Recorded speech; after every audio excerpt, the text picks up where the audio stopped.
get it. What's going on, everybody? Welcome to the SchuZ Show. I hope you guys are having a very blessed Tuesday. With that being said, though, quick update. The guest for today's show will be Brady Jr. He will be joining the show a little bit. First of all, I'm going to get my stuff in first in terms of the different fight previews I'm going to be getting into, as well as boxing news. But following that, to wrap up today's show, Brady Jr. will be joining the show to recap his fight from this past weekend, get into his story a little bit, and we'll get into that interview to wrap up today's show. But with that being said, let's hop right into it. If you guys do have any comments you guys want me to discuss or things you guys want me to discuss on today's show, whether that be agreements, disagreements, or topics, leave it in the chat and I will make sure to get back to you guys and we will address those topics on the show. I like going back and forth with you guys, so make sure to let me know in those situations. But let's start off the show with a preview of what is going to be going down in Japan in now just about 8 or 9 hours. There is going to be 3 world championship fights back to back going down in Japan. I'll be giving you guys a full preview of all 3 of those. How else could I possibly start this off other than discussing the main event, though? We're talking about a man, Kenshiro Teraji, who is, in my opinion, a top 10 pound-for-pound fighter. Now, I have seen some people start that might ruffle some people's feathers there. I know some people seem to say he's just outside the top 10. I have him inside the top 10 in my eyes. He is that special of a fighter. He is a very, very good fighter. But I feel like tonight, or at least my time, I'll be staying up all night, so early morning hours, whenever you watch it, Kenshiro Teraji is going to have to prove himself to a lot of people. This could be his big wake-up call. The WBC and WBA flyweight titles are on the line against Ricardo Sandoval. Teraji is 25-1 with 16 KOs. He is coming off of what is considered by many as potentially the fight of the year just a few months ago. He now will be defending his belts against the American contender, Ricardo Sandoval, who is 26-2 with 18 KOs in Yokohama, Japan. Let's break this down. Teraji, people should know who he is. Light flyweight champion, now thriving at 112, a guy that I think will be very successful at 115 when he makes that jump. He is a front runner currently for possibly being the fighter of the year in 2025. And if he wins in a couple of hours, he will only solidify that claim. As for Sandoval, he's ranked number 2 by the WBC. He's riding a 6-fight win streak, including the KO of Jay Harris. This is his first world title shot. Teraji, high volume puncher. He's got power, elite footwork, sharp angles, late round grit. This man is an absolute warrior and one of the most entertaining fighters to watch in all boxing. For Sandoval, this is a man who has great power, long reach, and dangerous counters, especially early in the fight. We have seen him drift in the back end of fights throughout his career, but early in the fight, he's going to bring it, and I think those early rounds are going to be very entertaining. Teraji is eyeing a unification with IBF champion in the future later on this year. He would hope to go undisputed. I'd have to imagine at 112, but if that's not the case, I do see him likely angling himself for 115. When you look at a super fight between Teraji and Rodriguez, that could be in the mix there. Just keep an eye on that one. As for Sandoval, he's waited 4 years for this opportunity. He wants to be able to go fight for a world championship. He's got 2 belts on the line. Here's what I think is going to happen, though. I don't see any other path than seeing Teraji come out victorious.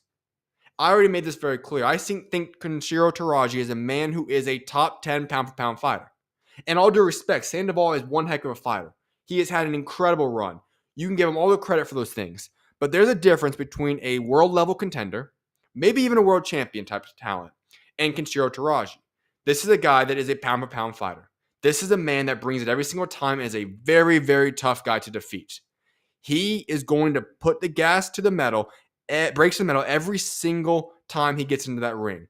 Whether that is for a 10-round fight, a 6 rounds until he KOs the guy, whatever it is. He is not going to back up all the way through a fight. And we saw it with the Kui. That fight was battling. They were neck and neck for a lot of those rounds.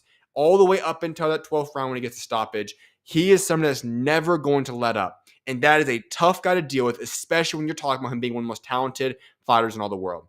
So I think that tonight, Teraji will come out victorious. And when I talk to you guys on tomorrow's show, I will be talking about why I can confidently say that Kenshiro Teraji should be on every single person's pound-for-pound top 10 list. That's the way I view him. I think everyone else will view him this time tomorrow when I talk to you guys.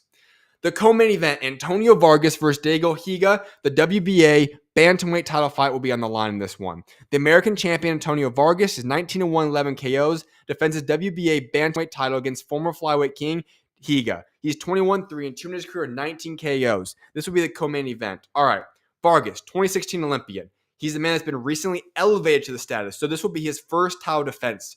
Now, we know that Tsutsumi was the champion. He has the eye injury. We don't know how long he's going to be out for. He is now in position to be world champion for Vargas. Now, he just got himself. He got the belt. He is world champion. This is his first title defense. And it will be interesting to see how he looks as a world champion. Now, to go a little bit deeper into this, we do know that Higa, he's known for his early round knockouts. He is winless in his last 2 fights at 118, though. Styles. Vargas is a slick boxer, sharp jab, excellent timing, and he fights very well off the back foot, while Higa is a pressure fighter, vicious body puncher, and he thrives in early exchanges. As for Vargas, he is fighting outside the USA for the very first time, and that is something to note. Many fighters either thrive or struggle when they go to Japan. It's a very unique atmosphere. There's nothing else like it in the world. I always will say this: Mexico, Japan, UK, and Philippines, you could throw them in there as well, as the best fan bases for boxing around the world. Only reason I say Philippines is a little bit below them is because the population isn't as large per se as some of those other countries in the support for the sport, but still, all very passionate. Japan is different though. You're not going to get that electric atmosphere that you would get in the UK, you would get in the Philippines, you get in Mexico. It's very quiet. The fan base is very respectful. But what they want is hard-nosed fighters that's going to push themselves to the limit and fight the Japanese style way. That's the way they respect. And we have seen many guys earn the respect of Japanese fighters and fans by doing their style out there. So it's going to be interesting for Vargas. How does he go out there against Higa? How does he go out there and put his claim as being a legitimate world champion out there in the morning? Here's what I think will happen. I like Higa. This is a man that has not won his last 2 fights, come off of losses at 118. He's going to be challenging Vargas. This has a chance to be the fight of the week. It's a very, very good fight. But I do feel that Antonio Vargas will emerge victorious. He is going to have to survive the early rounds. The early fire is going to be frustrating. The discipline and all will frustrate Higa. It's going to be a very interesting fight in the very beginning portions. But if he can get out of those early portions of the fight, I think Antonio Vargas will have his way through the remainder of that fight. That's the way I see the co-main event going down in that one. Let's head over to the third World Championship fight that I want to get into. Erick Rosa versus Takami, WBA light flyweight title fight. Erick Mini Pac-Man Rosa is 8-0 with 2 KOs. He defends his WBA light flyweight title against the unbeaten Japanese prospect Takami, 9-0 with 7 KOs. Rosa is the former minimum world champion, now thriving at 108. He is coming off a dominant win against Valdez Aguilar. Takami, he's a Tokyo native, known for his knockout power, aggressive style, and is making his very first world title appearance. Rosa is a southpaw, slick defense, sharp counters, excellent ring IQ. Takami is an orthodox, very explosive power. Also, he's a fast starter, but he has not been in a 12-round championship fight yet, and that's key to note. We don't know how it's going to look yet, but this is going to be the first time he's fought 12 rounds. We'll see how that looks. Rosa is fighting Japan for the first time, and he wants to unify in the future. Takami is seen as Japan's next breakout star at the lower weights. This is Japan's golden era. And we are looking at somebody who could be the next guy up. You have Inoue. You have Teraji just talked about. You have Junto Nakatani. You have so much talent. But the next era of Japan is going to be special as well, and I believe this guy has a chance of being that. Takami could become the next Japanese world champion tonight. And in my honest opinion, while I think it's going to be close, I think this fight will go to decision, I think Takami has a chance to pull off this upset. I like Rosa. Very talented fighter. But being on the away turf in Japan, Takami's going to have the fan base behind him. This is a man that has great talent, and I think that we could have a new star being born tonight in Japan. I could be very wrong. This is a very 50-50 type fight in my opinion, but he's going to bring in the early rounds. I think that we're going to see the young guy come out and really solidify himself, make a statement in those early rounds. The middle rounds will go to Rosa. And the reason I say that is because at that point, Takami's going to start to wonder, okay, what are we doing in this middle rounds? I have not been tested this way yet. He's going to have to kind of readjust to himself. But those final 4-ish rounds will be in Takami's way, and that's the way I believe it will happen. We'll see what ends up unfolding there, though. But that is my fight preview for the fight going down in Japan. Remember, 3 World Championship fights all happening in the middle of the night my time, early hours of the morning, however you want to look at it. Starting at 2:30 a.m. in Arizona. Let's head into some boxing news now. I've got quite a bit to get into today on this regard. First and foremost, I want to touch up on a couple of the key fighters from this past weekend, where they go from here. I want to start with Xander Zayas. Xander's coming off of a remarkable performance this past weekend. He earned that world championship. He is the youngest world champion in boxing history. Or not boxing history, sorry, in boxing right now. He proved himself. But here's the interesting thing about 154. It is the best weight class in all boxing, in my opinion. In fact, you could argue a couple of them maybe, but I think the gap is quite significant. When we look at 154, this is the best weight class in boxing. It has star power, it's got talent, it's got veterans, it's got young guys, it's got depth, it's got everything.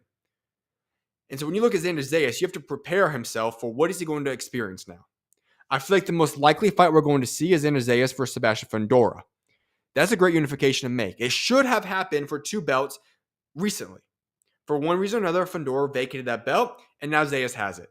That's the fight I think you should make. Great connections there. You could easily make that fight happen. That's the one I want to see. If it does not happen, Virgil Ortiz is one that I would like to see as well. And let me add this as well.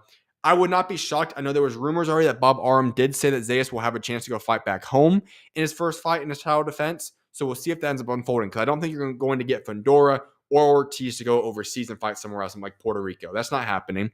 So I think it's very likely that we're going to see a situation where he goes and has one easier title defense later this year. And then early next year is where I'm looking at. Fundora, Virgil Ortiz. Those are the 2 fights to make. Fundora makes the most sense. I would like to see Virgil Ortiz as well, though. Now, Fundora for Zayas is a much more realistic fight there. And the reason I say that is he actually has a chance at winning that fight. I would give Fundora the edge there, but for Xander Zayas, you're looking at a guy in Virgil Ortiz. That's not a fight I'd want to make if I were him. Virgil Ortiz is a different man. This is a man that will be world champion at 154. No ifs, ands, or buts about that. This could be the next king at 154. It really is going to be a situation where once Bud officially moves on, we're looking at Virgil Ortiz and Boots Ennis. Those are the 2 new kingpins at 154, and it's just a matter of time until it happens. So if I'm Zayas, that's not the guy I'm really kind of angling myself for. Now, obviously, it could be a great payday. You'd have a great opportunity. And if you beat Virgil Ortiz, you would shock the world. It would be one of the greatest statements you could possibly make in boxing right now if he goes out there and actually defends his belt against Virgil Ortiz. But if I were him, I would angle myself towards the Fundora unification. It's a big fight, unification, great payday still, and you get a nice fight. It should be easy to make with management promotion there as well. Other fight was the co-main event, and that's Bruce Carrington. Let me make this very clear. If you are Bruce Carrington, there is one fight, and I know it's the fight he wants, that should happen. Rafael Espinoza. There's other world champions at 126, I get it. Other great fights he can make, and he's deserving a world championship shot and fight. But him being WBC now, and you have Rafael Espinoza, both with top rank, it's time to make the fight happen. Listen, I'm sick and tired of him having to wait around. Whether he's been ducking, whatever people want to claim, at the end of the day, Bruce Carrington has done his job. He's now an interim world champion. He has put himself in position for a world championship fight, and it's time to let him get that shot. That will be his moment to prove whether or not he is that guy or not. And I would love to see that happen. When we're looking at Bruce Carrington, make that fight occur. I want to see it. I want to see Bruce Carrington versus Rafael Espinoza. Espinoza is a good fighter. A very scary fighter to go up against. He is dangerous. In my opinion, he's a top 20 type fighter in all boxing right now. If you're Bruce Carrington, that could be your big breakout superstar moment. He's got the name, he's got the marketing behind him, he's got accolades, all these different things. He wants to become world champion. If he could knock off Espinoza, his name would jump drastically overnight. That's the win that he needs to make for his career, and I think that's the fight he needs to go out there and pursue. I know he wants it, and it's time for Top Rank to make it. Get the fight done and make a big fight occur. This news I'm going to break down for you guys actually happened this past weekend.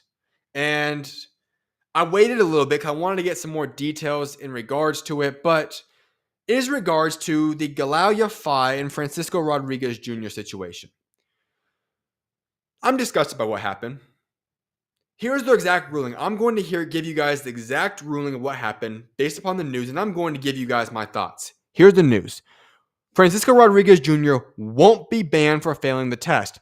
Following Francisco Rodriguez Jr.'s positive drug test for the banned substance, he has been given a 12-month probation period with random testing. His fight with Galaya Fai has been declared a no contest, with Yafai reinstated as the WBC interim champion.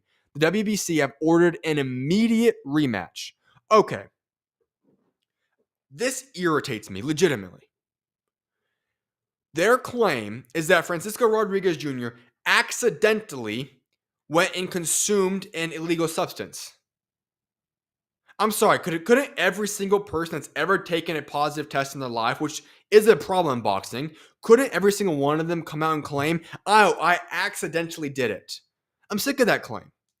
There is a responsibility as an athlete. I don't care where you come from. I don't care what steroids are utilized in your animal meat. Yes, I'm talking to a lot of these people from Mexico. All I'm saying is this. It is an athlete's job to make sure you watch everything you eat. It's difficult, but it's part of the business. You must go out there and be very cautious about what you eat and what you put in your body. That's your job.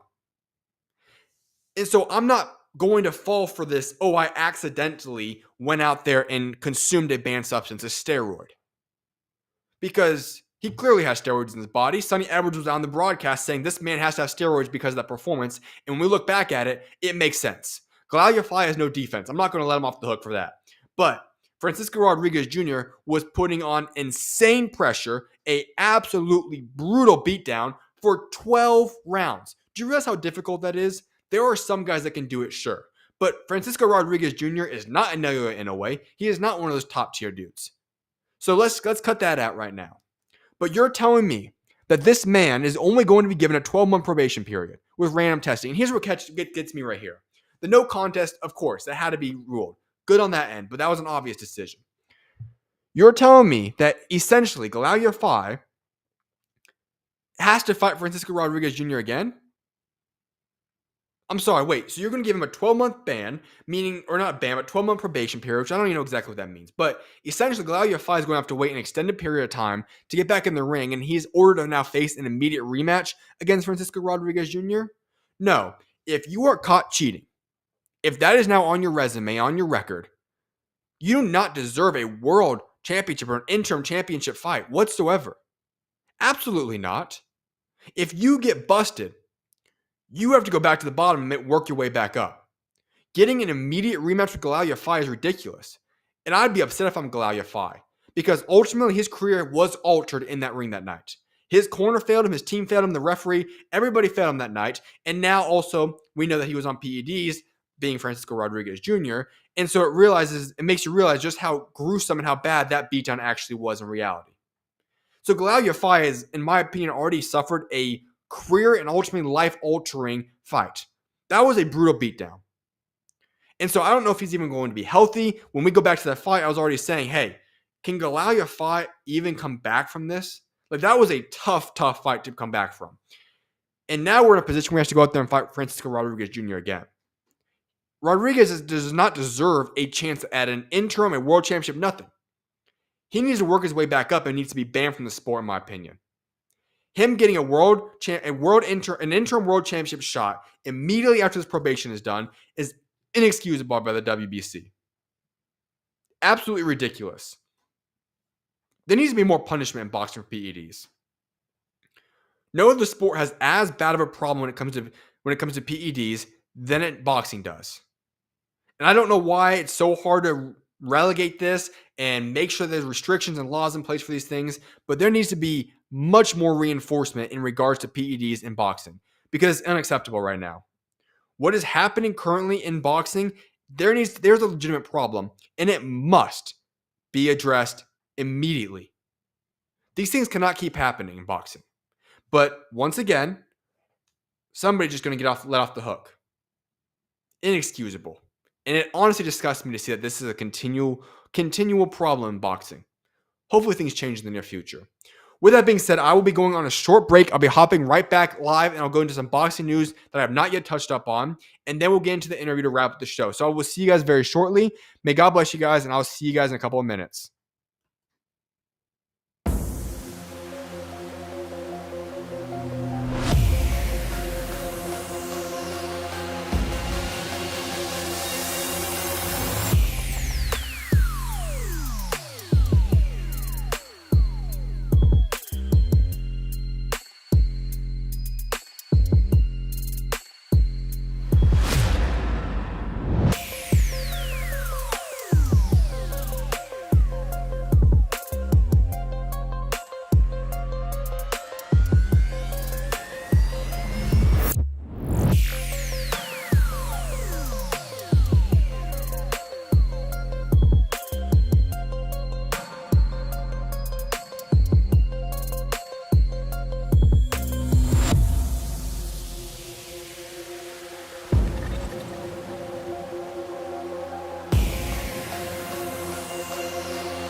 What's up, everybody? Welcome back to the SchuZ Show. Hope you guys are having a great time. So, I've got one more big topic I want to get into in regards to boxing. And then after that, I'll go on another short break, and then I'll be bringing in the guest for today's show, which is Brady Jr. All right. This past weekend, when Zayas and Garcia Perez wrapped up their world championship fight, and Zayas became the youngest world champion in boxing today, that officially concluded the top rank in ESPN era. And that signified something very, very key. It signified this. Every major American TV network will have officially walked away from boxing. Do you realize that?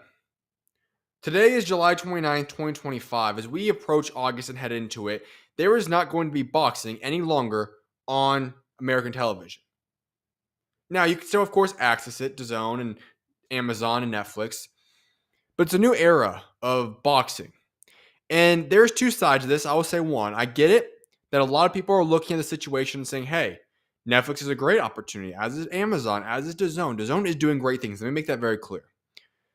But there's another part to that.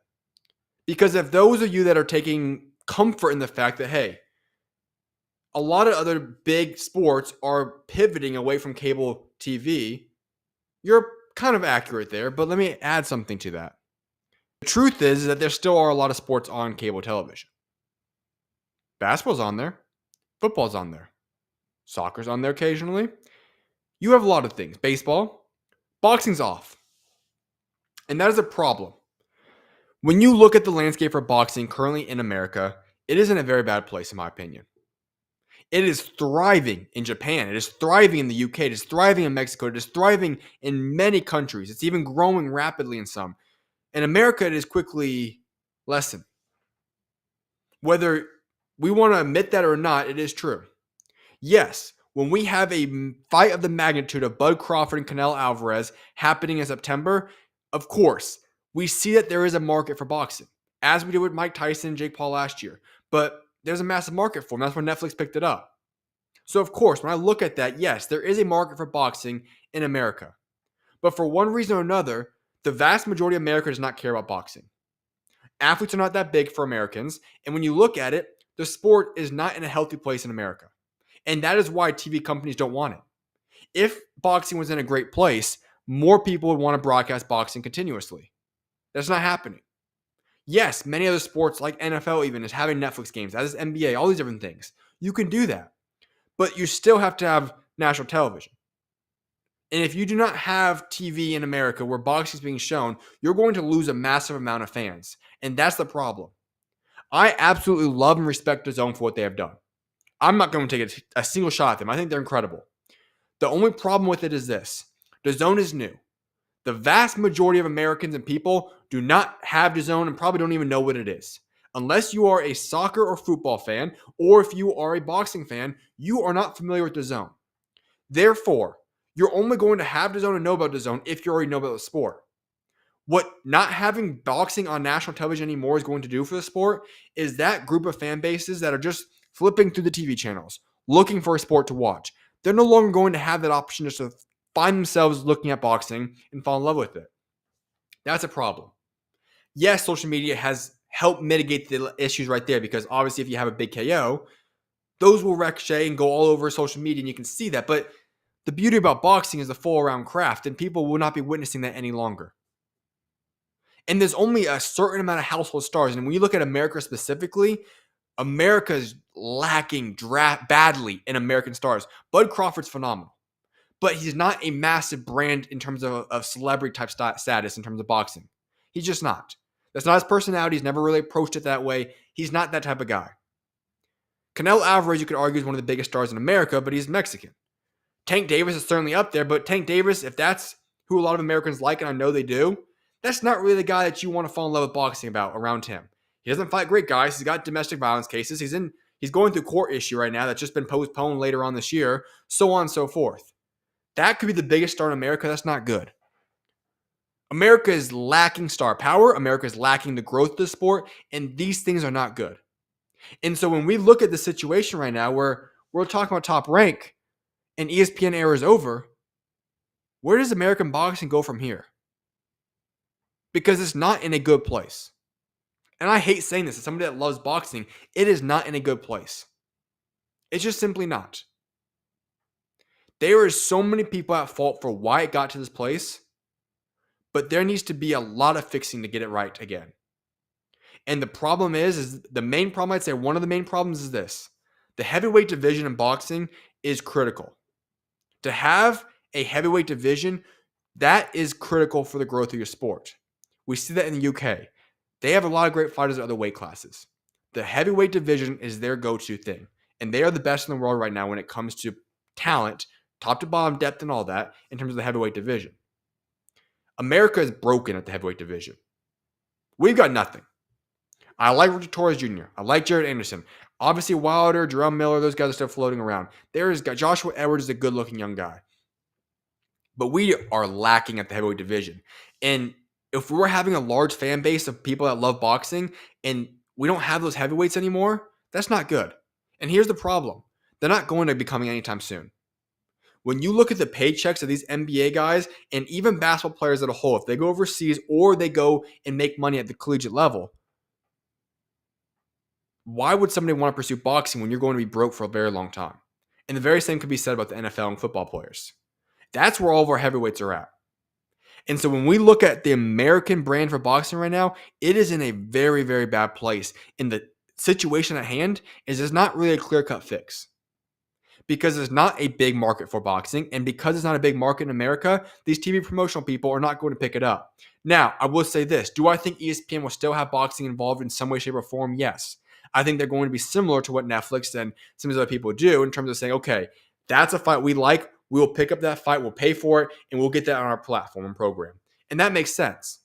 But those big, massive fights only happen every once in a while. What are we going to do about those fans that just happen to be scrolling through TV on a Saturday night? That's over with. And so a lot of problems need to be solved in terms of boxing in America. And we'll see where it goes from here. And also for Top Rank, it's going to be very interesting to see what happens. If you noticed, a lot of their fighters are now going to different promotional companies for the time being because they don't have anything on TV locked in. They already said that they're not going to have anything in the month of August. So you can cross all that out. Who knows when Top Rank will be back on TV and who it's going to be with. I have to imagine DAZN. I think some people will start picking them up. But you look at some of their overall athletes right now. Alan Garcia just announced he's going to be fighting out there in Kansas in just a little bit small hole type fight. We see a lot of situations. We'll see what happens. But there is a massive hole in America in terms of boxing, and it needs to be fixed immediately. What I will admit is this, though. Last thing I want to touch up on is this in regards to Xander Zayas. What is unique is this. Xander Zayas became world champion on the final Top Rank and ESPN card. And that, in my opinion, is an absolutely storybook ending for him. And ESPN and Top Rank. And the reason I say that is that when Xander Zayas signed as the youngest fighter to ever ink a pro deal, he signed that with Top Rank and ultimately then was put on ESPN. He's now become the youngest world champion in boxing today. How else could you have asked for a better storybook ending than to close at the Top Rank and ESPN era than by that situation happening? I think that was just a cool little fact right there. What a remarkable way to end that deal. It was a great card overall. Xander Zayas is now the youngest world champion in boxing. I think it was a perfect way for ESPN and Top Rank to end that deal. With that being said, I'm going to go on a short break. I'm going to try to see if Haven's ready to go on the show. We'll end up the show with the interview there, but I will see you guys shortly. May God bless you guys all. I'll see you guys in a few minutes.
Welcome back to the SchuZ Show, everybody. I'm your host, SchuZ Schumaker. Joining me to wrap up today's show is a man that has a 16-0 record with 6 KOs. He goes by the nickname Hitman. He's coming off of a massive win this past weekend against Michael Harris, where he put on an absolute great performance. That's none other than Haven Brady Jr. Haven, I appreciate you taking time to come on today, man.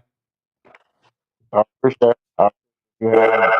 Absolutely, man. Well, let's get right to this. I just said you're coming off of an incredible performance, 189 all three scorecards.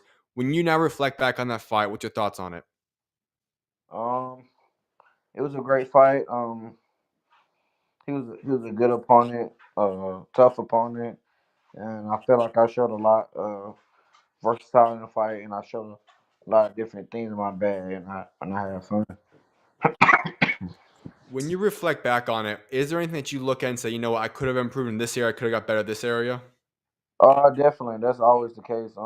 It's a couple things I look back at watching the film, and I feel like I could have did better, or I could do better in the future. So, next time coming out, I'll try to perfect those things and be the best person I can be. All right. Well, I have to ask you about one sequence. It went pretty viral, but there was a sequence where the high step and different things along those lines. And all I can say is that it was quite familiar to the someone that you train with. That's Jerome Boots Ennis. I have to ask about that aspect. How much from him do you kind of take and implement into your game? A lot. I watch him every day. He helped me out a lot. We help each other. That's my teammate. It's close friends. So, um, I look at a lot of things he do, and I don't think it's nothing that I got from him. We train with the same team. We got the same team. Right. So, a lot of similar things that we can talk the same. That we do alike because our styles. But it's just the thing. I was just having fun. It came out. I feel like I've been had things like that in my bag and my arsenal. It was just I've been waiting on the time to actually do it to where I feel comfortable enough in a fight to try things and just have fun. So I think that Friday night that I showed a couple different things in my bag and show what I can do when I have fun. All right. So when you were getting ready to set yourself up, you did a high step, you did different moves around that round there. What was going through your mind? Why did you feel like at that moment in time you wanted to bring that out? I ain't gonna lie, I didn't think at all. It just came out. Okay. I just going through the motion like. I mean, like in the fight, I always think, but I'm like, it ain't been like, okay, next round when he do this, I'm gonna do a high step. It's like just like I'm just flowing, just going with the flow. So that Right. was like that's why I said I knew I felt comfortable. There's no way in the world I thought I was gonna do a high step and spin mid fight. I'm never supposed to turn my back, but I was just feeling myself so good to where I spin. I knew like I was just so much in my rhythm now. I knew like I had his number, and I was just so comfortable. So. Hmm. I think that that's spot on right there because I've seen quite a few of your fights before. But I feel like what you did on Friday night, you seemed very comfortable. It felt like obviously you had a lot of great performance, but you could make a good case that was probably your career best performance. It just felt like everything kind of came together for yourself. Would you say it's an accurate statement? Like, do you feel like everything kind of came together and that was a very complete, possibly even your best performance in your career?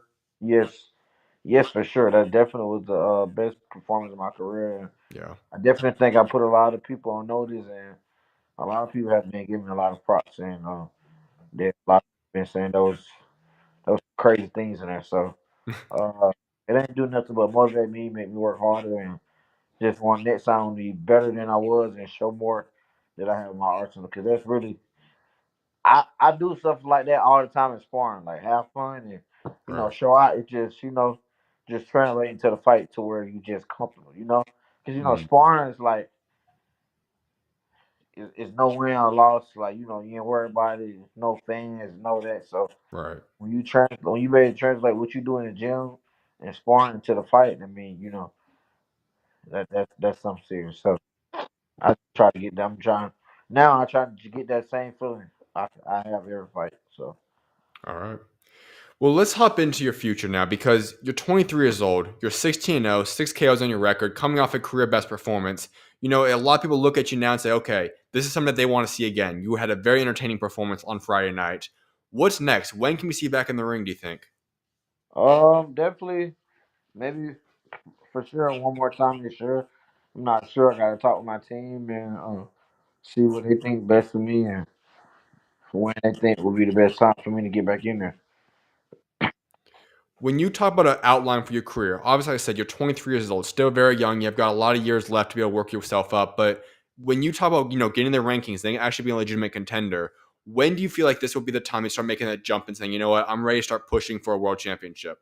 Yes, I definitely think with this being the fifth year of my pro career, so with being 16-0, and having some good names in my resume and having a good kind of upbringing, I think it's the time is now for me to start fighting eighth world champion, some great contenders, and build my way up to the world title rankings. Is there a timeline for yourself that when you look at it and say, you know what, by this year, I feel like I'm going to be ready for a world championship type shot? Uh, Not necessarily. Okay. I mean, now I definitely think the time is. But when I first started, I never really, like when I first started, I thought it was gonna be quicker than I thought, but Okay. the boxing game not like that. So it's definitely longer than what I expected, but I feel like right now we are right on track, and I think some some big fights are ahead of me, and I think I'm ready. All right, if everybody's on the table, obviously we know there's a business side of boxing, but if everybody is on the table, is there somebody that you would want that would make sense for yourself, obviously at this point in your career, to fight next? And if so, who would that be? Um, it's quite a bit of it's quite a bit of names. Nobody really specifically. Like I don't know. Like whoever be in line and whoever be the best person to put me close to the title. I Okay. really don't know specifically what name that would be that would put the belt that I really want is any any person that would put me in line for the any world title. Okay. You cut out there for a little bit. You said which belt were you trying to specifically go for?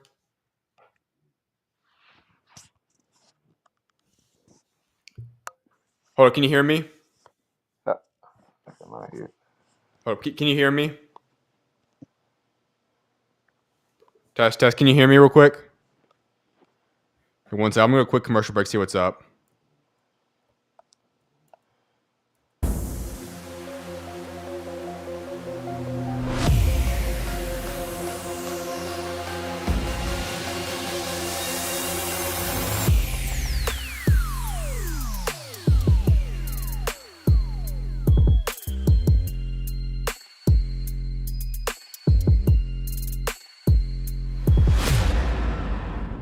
All right, now, Haven, you cut out there for a second, but when you were talking about which belt you're angling yourself for, which one would you say you want to preferably go down? The WBC, I feel like that's the biggest belt, and I feel like that's the money belt. So for sure the WBC. Okay. But any belt will do. All right. Well, I also want people to get to know you better because you've had a great run to get to this point, but I want to go all the way back. When you were growing up, was boxing something that you said, you know what, this is what I want to pursue, or when did you start to fall in love with the sport? No, when I was growing up, boxing wasn't anything that I thought I'd be doing.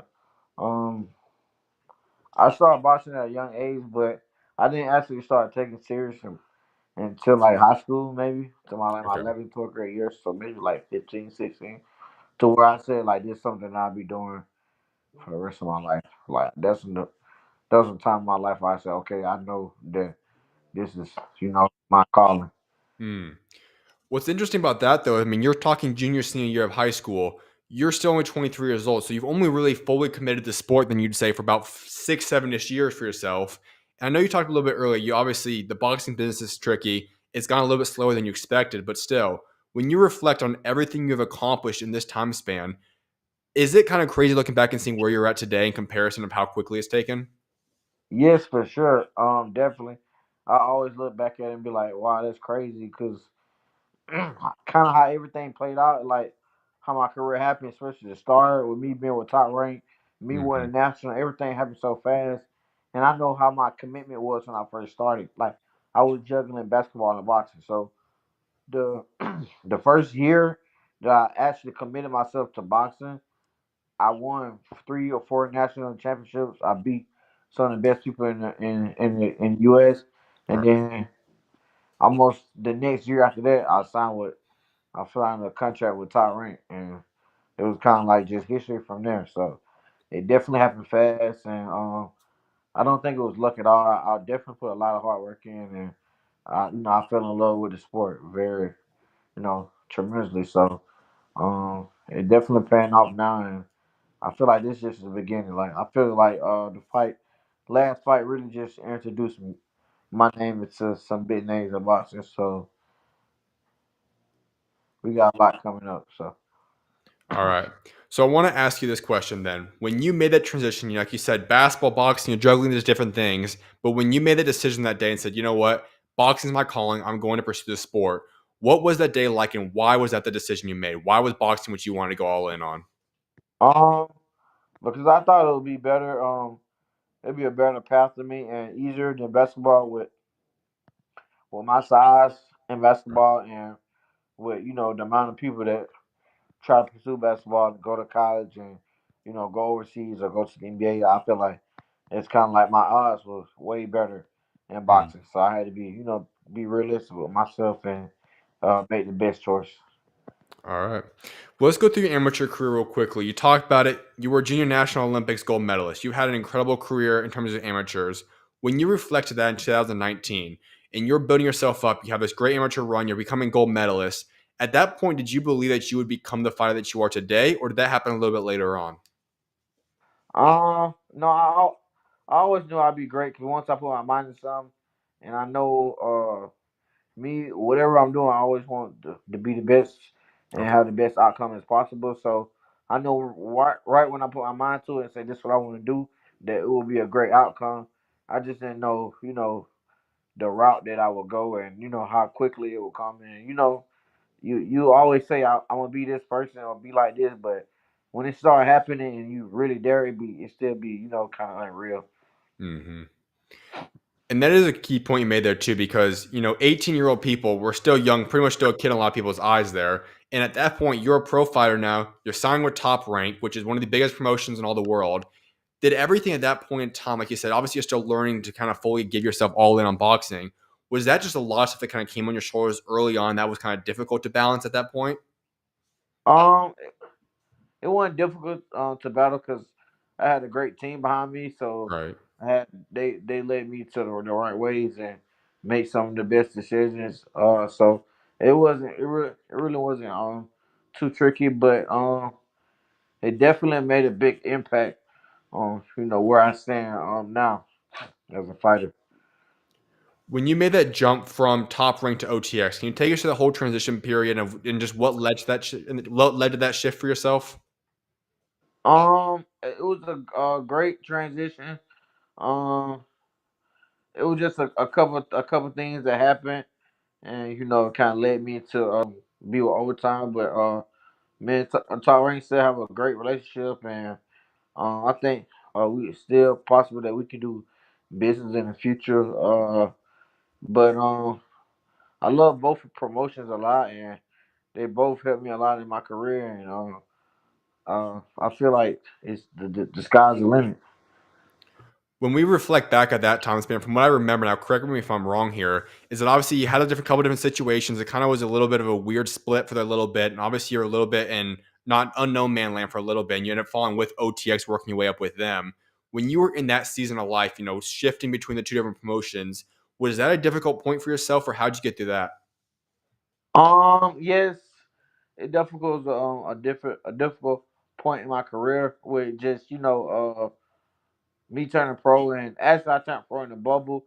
So with me, my first 3 4 fights being in the bubble, and then being with them, they go about things a little different, Yeah. and then switching to a different promoter, and they kind of do things different. So, you get used to one promoter, and then you go to another one, and things are way a lot different.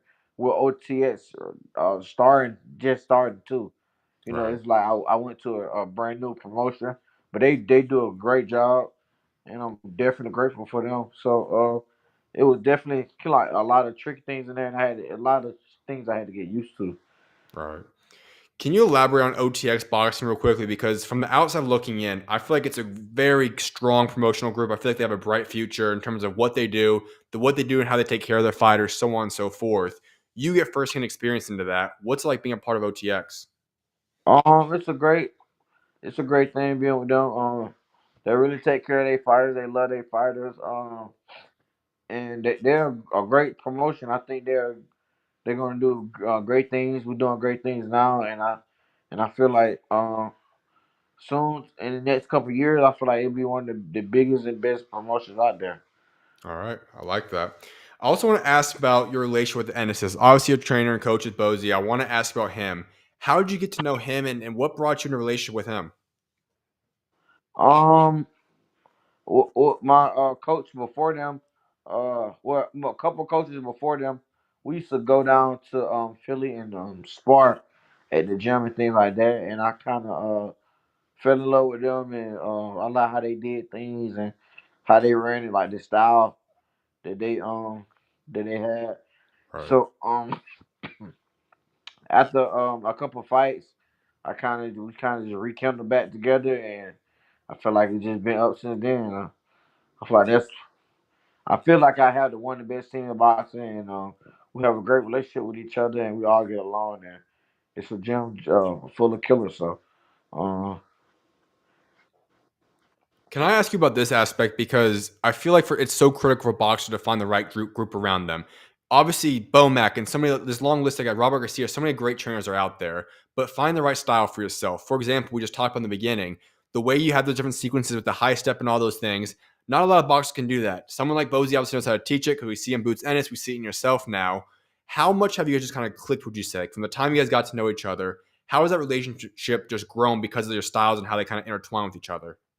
um, I definitely think like your team and your surroundings is a big enhancement on your career and how and your upbringing and things like that. So it's like what they say: if you hang around 5 millionaires, you'll be the sixth. You know what I mean? So I feel Right. like if you hang around a great team and successful people and people that are doing great things and boxing, I feel like it's kind of it's only right that you be next. So that's being around a great team and being around them, they definitely impacted me a lot. Watching them, watching how he handle camps, how he prepare himself and things like that. But from day one we always connected. Like it was one of those things, like it kind of like I didn't. It was nothing I had to force. Like the relationship was from day one. It was just a great connection. Mm. And based on my style, my work ethic, and you know, and like how I carry myself, we kind of like